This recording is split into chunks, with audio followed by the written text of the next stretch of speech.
بات کریں.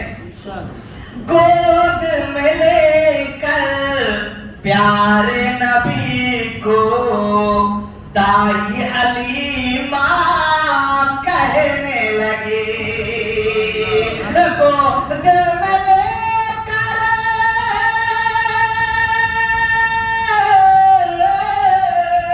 گود میں لے کر پیارے نبی کو دائی حلیمہ کہنے لگی. بھر دی خدا نے خالی جھولی, بھر دی خدا نے خالی جھولی, عام نبی کے آنگن میں. بھر دی خدا نے جھولی ہماری عام نبی کے آنگن میں. آئی جب پر نور وہ ہستی.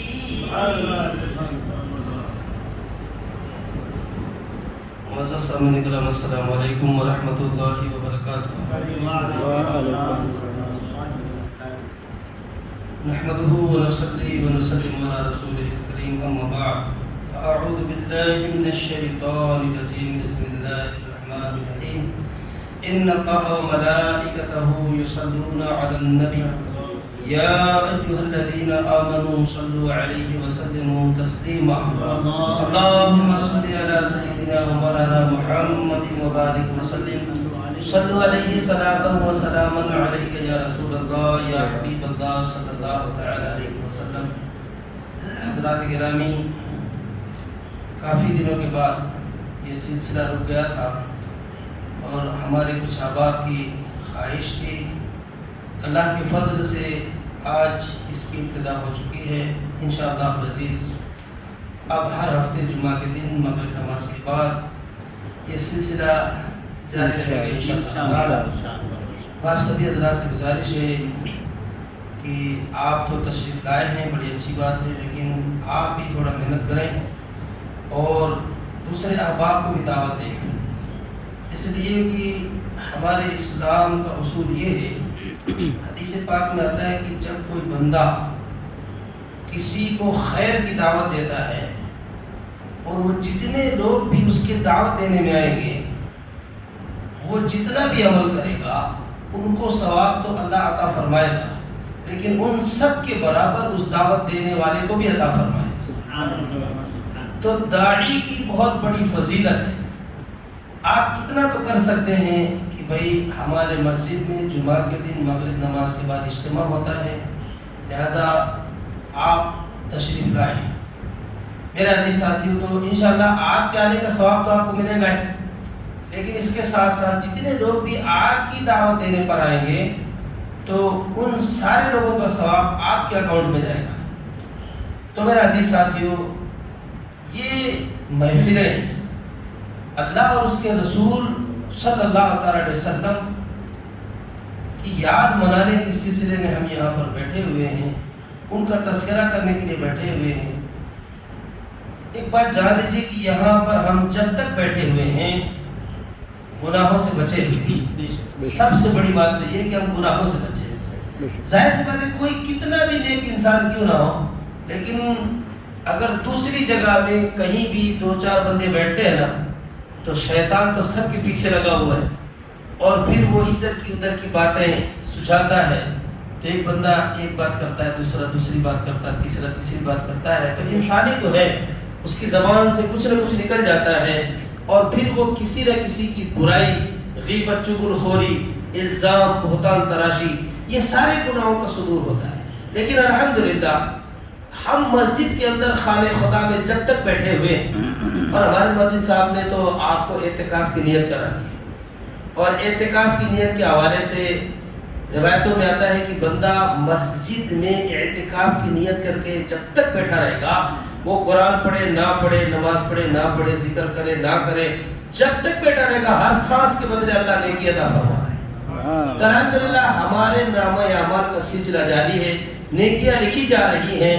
اب جو نیکی آپ کریں گے اس کا ثواب آپ کو ایکسٹرا ملے گا، ہے کہ نہیں؟ تو میرے عزیز ساتھیوں، سب سے بڑا فائدہ یہ ہے، ہم یہ کہہ سکتے ہیں، یہ دعویٰ کر سکتے ہیں کہ ہفتے میں جمعہ کے دن ہم مسجد میں اجتماع میں جتنی دیر بیٹھے ہیں تو یہ ہمارا وقت گناہوں سے بچا ہوا ہے کہ نہیں؟ کیونکہ گناہ کرنا تو دور کی بات ہے، یہاں تصور بھی نہیں آتا، کیونکہ آپ کی توجہ ہماری طرف ہے، سنانے والے کی طرف ہے، حضرت سنا رہے تھے، مؤذن صاحب سنا رہے ہیں، سب کی توجہ تو ادھر تھی، کیا سنا رہے ہیں، کیا سنا رہے ہیں، تو آپ سن رہے ہیں اور اس کو اپنے دل میں لے رہے ہیں، اور نیت بھی یہ ہے کہ انشاءاللہ ہم اس پر عمل کرنے کی کوشش کریں گے۔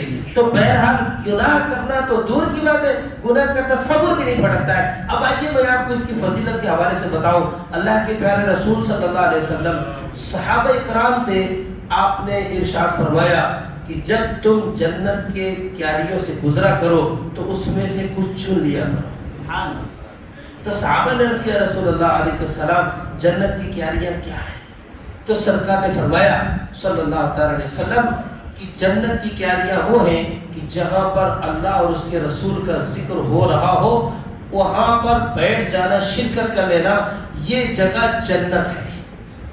اب یہ صرف مسجد ہی میں نہیں ہے، یہ آپ کے گھر میں بھی ہو سکتا ہے کہ نہیں؟ تو اس لیے سب سے بہتر یہ ہے کہ ہمارا ہفتے میں کوئی دن ایک ایسا ہونا چاہیے، اس کی ترکیب بننا چاہیے کہ ہمارے گھر کے اندر جتنے بھی افراد ہیں، بیوی ہے، بیٹی ہے، بیٹا ہے، ماں باپ، بھائی بہن، یعنی جتنے بھی افراد گھر کے اندر ہیں، آپ ایک دن سلیکٹ کر لیجئے کہ اس دن ہم سب نے بیٹھ کر، جیسے دسترخوان لگاتے تو سب مل کے بیٹھتے ہیں نا، آؤ بھائی، اب کوئی بھی ایک بندہ رہ جائے جب تک ہم کھانا نہیں کھاتے، تو اسی طریقے سے یہ اہتمام ہونا چاہیے۔ ہفتے میں کوئی دن بھی ایک چن لیجئے آپ، اور بہتر یہ ہے کہ جمعرات کا دن، لیکن بہتر یہ ہے کہ جمعرات کا دن ہو اور جمعے کی رات ہو۔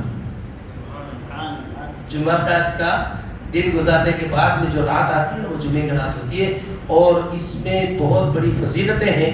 تو بہتر یہی ہے کہ اس دن کا انتخاب کریں، باقی آپ کسی دن بھی کر سکتے ہیں، یہ تو میں نے آپ کو اپنی طرف سے ایک سجھاؤ دیا۔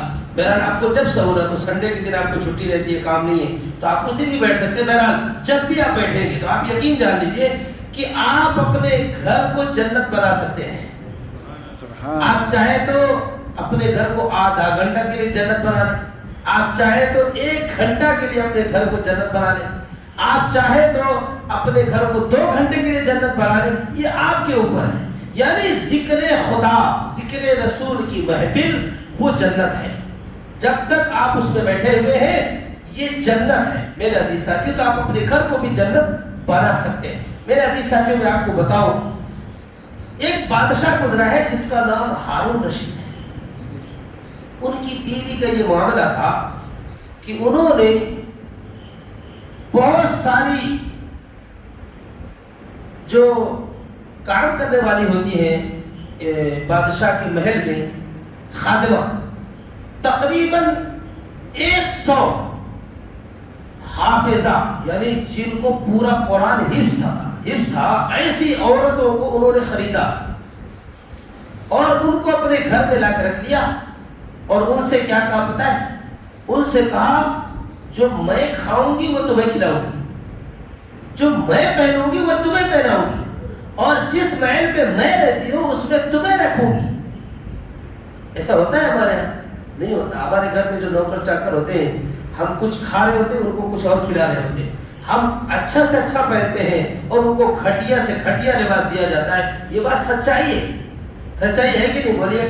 ہم 1000 کا کپڑا پہنتے ہیں اور خادم کو پہلی بات تو دیتے نہیں، اور اگر دیے بھی تو 200-300 کا کپڑا دے کے ان کو چلتا کر دیتے ہیں۔ دیکھو، بادشاہ کی بیوی ہے اور انہوں نے 100 ایسی عورتوں کو اپنے گھر میں خادمہ کے طور پر رکھا جو پورے قرآن کی حافظہ تھی، یعنی پورا قرآن انہوں نے اپنے سینے میں سجایا ہوا تھا۔ ان سے کہا کہ جو کھاؤں گی میں تمہیں کھلاؤں گی، جو پہنوں گی تمہیں پہناؤں گی، جہاں میں رہوں گی اسی محل میں تمہیں بھی رکھوں گی، اور ساری آسائشیں تمہیں ملیں گی، بس تمہارا ایک ہی کام ہے۔ وہ کیا ہے؟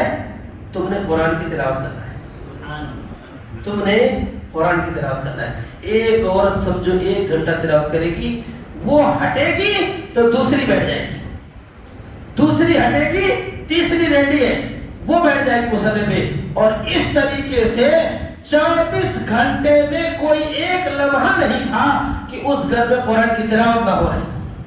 اب آپ خود بتائیں، جس گھر میں اللہ کے کلام کی تلاوت ہو رہی ہو اور ہر لمحہ ہو رہی ہو، ایک منٹ ایک سیکنڈ اس کا باقی نہ ہو، تو مجھے بتاؤ اللہ کی کتنی رحمتوں کا نزول ہوگا.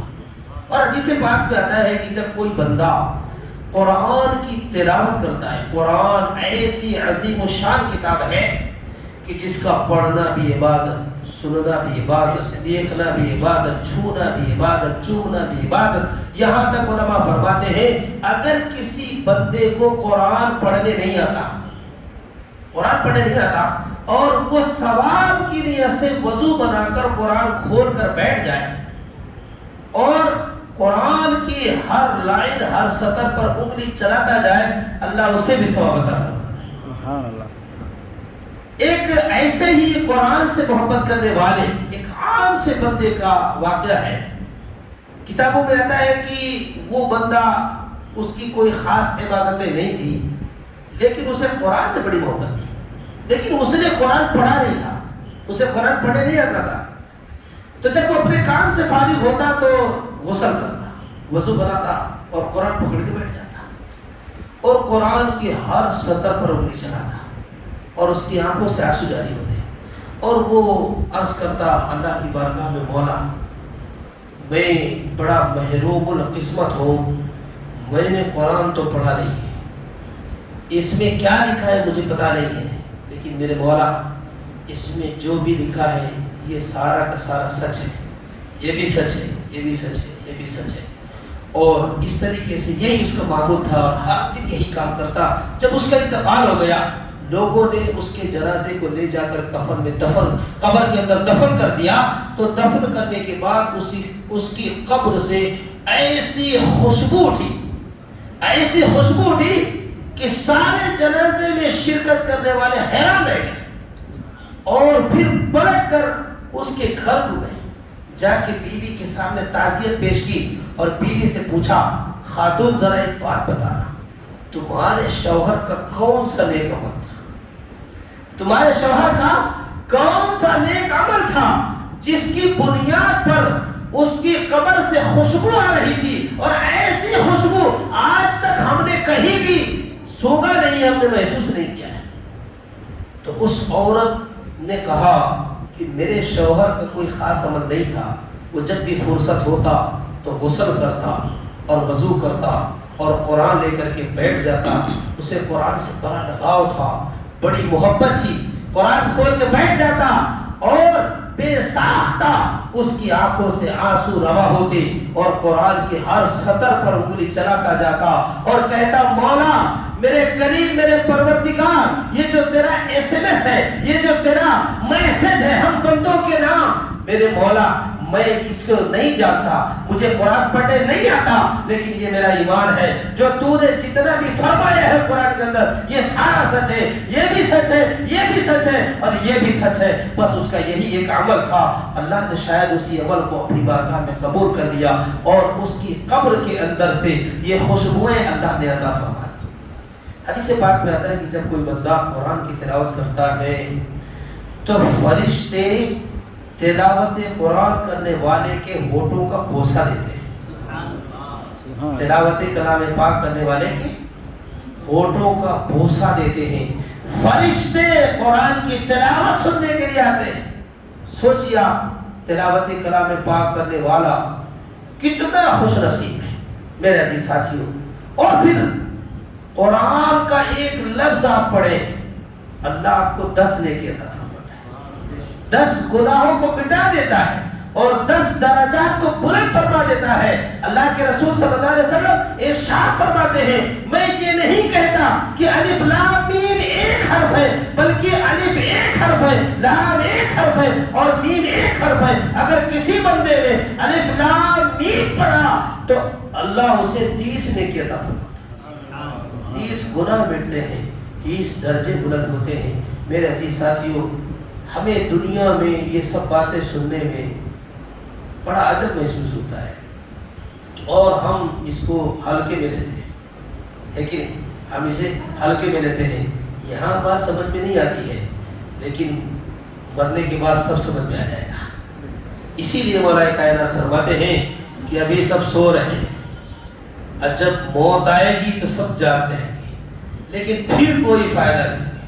اسی لیے روایتوں میں آتا ہے کہ قبر کے اندر جتنے مردے ہیں وہ صدا لگا لگا کے پکار کے کہتے ہیں، اے زمین کے اوپر رہنے بسنے والے ہمارے بھائی اور بہنوں، یاد کر لو، دنیا کی غفلت میں نہ پڑو، اللہ کے ذکر میں اپنا وقت گزارو، اس لیے کہ دنیا نے ہمیں غفلت میں رکھا اور ہم یہ سمجھتے تھے ابھی تو جوانی ہے، آگے چل کے مسجد کا دروازہ پکڑ لیں گے، قرآن خوب پڑھیں گے، نمازیں پڑھیں گے، نیکیاں کریں گے، عبادتیں کریں گے۔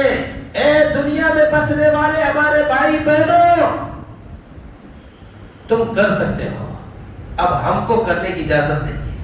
یہ دنیا دارالعمل ہے، یہاں آپ جتنا چاہیں نیکی کر لیں، لیکن جیسے ہی انتقال ہوا، موت واقع ہوئی، اعمال نامہ بند۔ جیسے آپ جانتے ہیں کسی کے اوپر کیس چلتا ہے کورٹ میں، تو وہ بندہ مر جاتا ہے، وہ بندی مر جاتی ہے، تو مجرم کا جو کھاتا ہوتا ہے نا وہ کلوز ہو جاتا ہے، بند ہو جاتا ہے، فائل بند کر دی جاتی ہے۔ کیوں بھائی؟ یہ ڈیڈ ہو گیا، مر گیا، اب اس کا حساب کتاب ختم۔ اسی طریقے سے جیسے ہی کوئی بندہ مرتا ہے تو پھر اس کی فائل بند کر دی جاتی ہے، اس کا کوئی بھی نیک عمل برا عمل کچھ بھی دکھا نہیں جاتا، سب بند، اس لیے تو ختم ہوتا ہے۔ حدیث پاک میں آتا ہے، بات آئی تو سن لیں، حدیث پاک میں آتا ہے کہ جب کسی بندے کا انتقال ہو جاتا ہے تو اللہ تعالیٰ نے ہر انسان کے ساتھ، عورت ہو مرد ہو، ہر انسان کے ساتھ اللہ تعالیٰ نے دو فرشتے نیکی اور برائی لکھنے کے لیے متعین فرمائے ہے نا، ایک سیدھے کندھے پر، ایک الٹے کندھے پر۔ تو ان دونوں فرشتوں کو کیا کہتے ہیں؟ کرامن کاتبین۔ کیا کہتے ہیں؟ کرامن کاتبین۔ سیدھے کندھے والا کرامن اور بائیں کندھے والا کاتبین، یہ دونوں کیا کرتے ہیں؟ نیکی اور برائی لکھتے ہیں۔ اچھا، یہ ایسے فرشتے ہیں کہ آپ ان کو رشوت دے کے عمل بدلوا نہیں سکتے ہیں، رکوا نہیں سکتے ہیں میرے عزیز ساتھیوں۔ تو روایتوں میں آتا ہے کہ جب اس بندے کا انتقال ہو جاتا ہے، جب اس بندی کا انتقال ہو جاتا ہے تو وہ فرشتے کہتے ہیں، مولا اس کا تو کام تمام ہو گیا، اب یہ تو انتقال کر گیا تو مر گیا، اب ہماری اگلی ڈیوٹی کیا ہے نا؟ ارے بھائی، جب جس کا نیکی اور برائی لکھنا تھا وہی مر گیا، اب وہ مر گیا تو اب کیا کریں؟ ہمارے لیے اگلا حکم کیا ہے؟ ہماری اگلی ڈیوٹی کیا ہے؟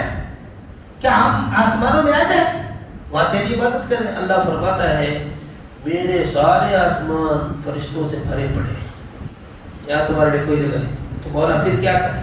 تو اللہ ارشاد فرماتا ہے، اللہ تعالیٰ کتنا بڑا کریم ہے، اللہ کتنا کریم ہے اپنے بندے پر، کتنا مہربان ہے۔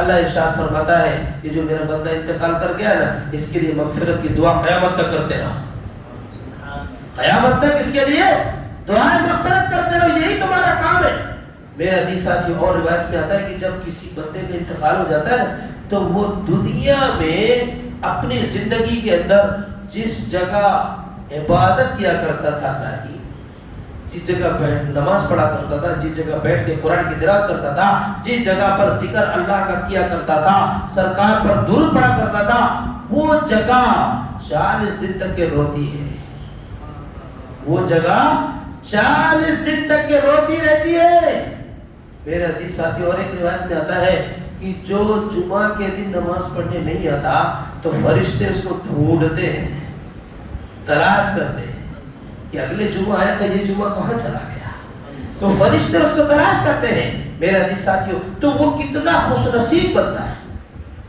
کہ جو اللہ کا ذکر کرتا ہے، قرآن کی تلاوت کرتا ہے، نماز پڑھتا ہے اور تسبیح و تحلیل کرتا ہے، نبی پاک صلی اللہ علیہ وسلم پر درود و سلام کی کثرت کرتا ہے، اس کے لیے اس زمین کا وہ ٹکڑا 40 دن تک روتا ہے۔ ہمارے گھر والے کتنے دن تک روتے ہیں؟ بولو، ہمارے گھر والے کتنے دن تک روتے ہیں؟